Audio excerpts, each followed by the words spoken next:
जिंदगी का बस एक ही उसूल है, यहाँ तुझे गिरना भी खुद है और संभलना भी खुद है। अच्छाई के पीछे कोई नहीं जाता, बुराई के पीछे सभी जाते हैं। शराब बेचने वाला कहीं नहीं जाता, दूध बेचने वाले को गली गली घूमना पड़ता है। हमारे जीवन में मित्र और शत्रु बहुत महत्व रखते हैं। यदि गंभीरता से सोचा जाए तो ऐसा कोई क्षण नहीं जब हम अपने मित्रों के बारे में ना सोचते हो या फिर अपने शत्रुओं के बारे में। हमारा हर कार्य या तो हमारे मित्रों के हित के लिए होता है या फिर हमारे शत्रुओं के अहित के लिए। हम हर स्थान या तो अपने मित्रों के साथ होते हैं या फिर अपने शत्रुओं के साथ। कोई नहीं चाहता कि उनका शत्रु प्रसन्न रहे। हर कोई अपने शत्रु को नष्ट कर देना चाहता है और ऐसा करने के लिए वो हर संभव प्रयास करता है। उसे आर्थिक, मानसिक और शारीरिक हानि पहुंचाने का प्रयास करता है। परंतु यदि मैं आज आपको ऐसा मंत्र सिखाऊं जिससे आप अपने शत्रु को सदा के लिए नष्ट कर दे, तो वो मंत्र है मित्र बनाना। अपने सभी शत्रुओं को अपना मित्र बना लीजिए और आपके सभी शत्रु स्वयं ही समाप्त हो जाएंगे। श्री कृष्ण कहते हैं, किस मोड़ पे ले आई है ये जिंदगी। अपने ही घर जाने के लिए दूसरों से इजाजत लेनी पड़ती है। मोह में हम बुराइयां नहीं देख पाते और गिरना में हम अच्छाइयां नहीं देख पाते। मनुष्य खुद ईश्वर तक नहीं पहुंचता है, बल्कि जब वो तैयार होता है तो ईश्वर खुद उसके पास आते हैं। जितना हो सके सरल और सच्चे बनने की कोशिश करें, स्मार्ट बनने की नहीं। हमें ईश्वर ने बनाया है, कोई मशीन नहीं। लोगों को उतना ही इज्जत दो जितने में अपनी इज्जत कम ना हो। ज्यादा इज्जत देने में कुछ लोग सिर पर चढ़ जाते हैं। इंसान सुनता आधा है, समझता चौथाई है, सोचता शून्य है, लेकिन प्रतिक्रिया दुगनी देता है। शब्दकोश में मिलता नहीं अर्थ है। इंसान को समझने में इंसान ही असमर्थ है। सबसे ज्यादा नफरतों का सामना सच बोलने वालों को और लोगों की भलाई करने वालों को ही करना पड़ता है। हम दिए इसलिए प्रज्वलित करते हैं ताकि अंधकार को मिटा सके। अब आप कहेंगे इसमें कौन सी बड़ी बात है, परंतु इसमें महत्वपूर्ण बात समझने के लिए यह है, दिया प्रकाश प्रज्वलित कर रहा है, अंधकार नहीं। क्योंकि अंधकार को मिटाने के लिए प्रकाश का अस्त्र तो उठाना ही पड़ता है। बुराई को बुराई से नहीं, अच्छाई से जीता जाता है। अन्याय को अन्याय से नहीं, न्याय से लड़ा जाता है। क्रोध को क्रोध से नहीं, क्षमा का साथ लेना होता है। ठीक उसी प्रकार एक लोहा लोहे को काटता है, परंतु एक ठंडा लोहा ही गर्म लोहे को काट सकता है। इसलिए यदि आपको अपने जीवन में विजय होना है तो अपने शस्त्रों को, अपने अस्त्रों को सोच समझकर उठाइए, क्योंकि यह अनुचित सोच परिणाम पर भारी प्रभाव डाल सकती है।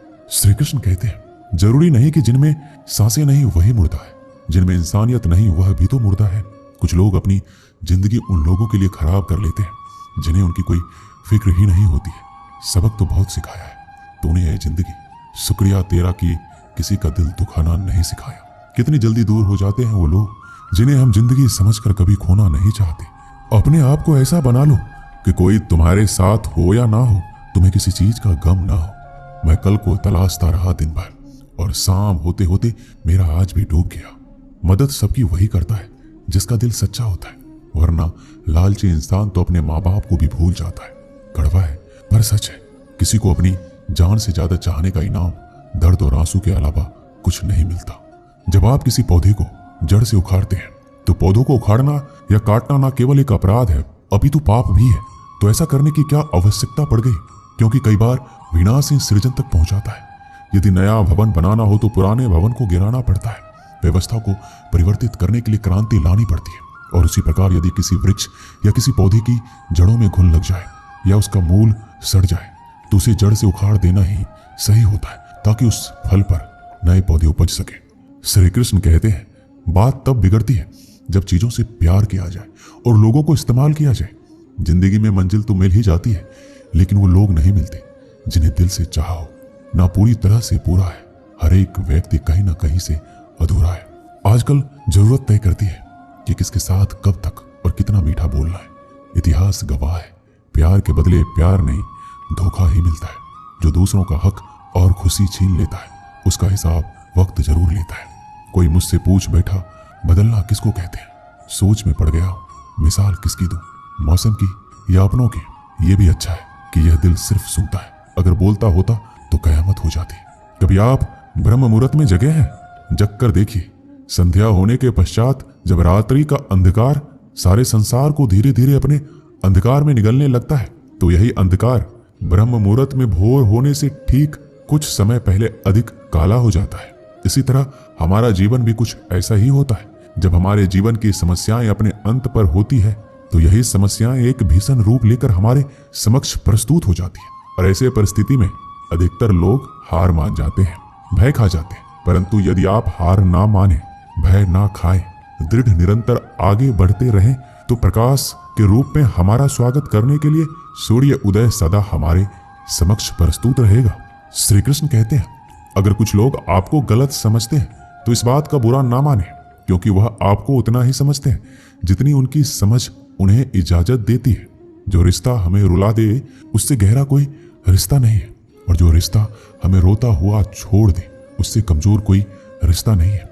जवाब तो हर बात का दिया जा सकता है, मगर जो रिश्तों की अहमियत ना समझ पाया वो शब्दों को क्या समझेंगे। जमाना बदल रहा है ये कहकर लोग बदल रहे हैं, गौर किया तो देखा कुछ भी नहीं बदला है, बस अपने मतलब के हिसाब से लोग बदल रहे हैं। लोग कितनी आसानी से कह देते हैं रात गई बात गई, उनको कौन बताए दिल पर लगने वाली बातों को मिटाने में रात नहीं जिंदगी छोटी पड़ जाती है। जब इंसान अंदर से टूटता है तो बाहर से मिलने वाली हर खुशी उसे सिर्फ हंसा सकती है, परंतु अंदर से खुश नहीं रख सकती। बोलकर सोचने से अच्छा है सोचकर बोला जाए। आधे झगड़े तो यूं ही खत्म हो जाएंगे। तुझ पर खर्च करने के लिए बहुत कुछ नहीं था मेरे पास, थोड़ा वक्त था, थोड़ा मैं था, दोनों बर्बाद हो गए। ना जाने क्यों डरते हैं लोग मौत से, एक यही तो देती है आजादी जिंदगी की जंजीरों से। कभी ना कहो कि दिन अपने खराब है, समझ लो कि हम कांटों से घिरे हुए गुलाब हैं। तकलीफ की सुरंगों से जब गुजरती है जिंदगी तो अक्सर अपने हाथ और साथ दोनों छोड़ देते हैं। सही समय की प्रतीक्षा करके स्वयं को मूर्ख मत बनाइए, क्योंकि सही समय तभी आएगा जब उसे सही बनाने के लिए आप प्रयत्न करेंगे। अगर आप बहुत सारी परेशानियों से गुजर रहे हैं तो एक बात याद रखिए, सितारे कभी अंधेरे के बिना नहीं चमकती, कद्र होती है इंसान की जरूरत पड़ने पर।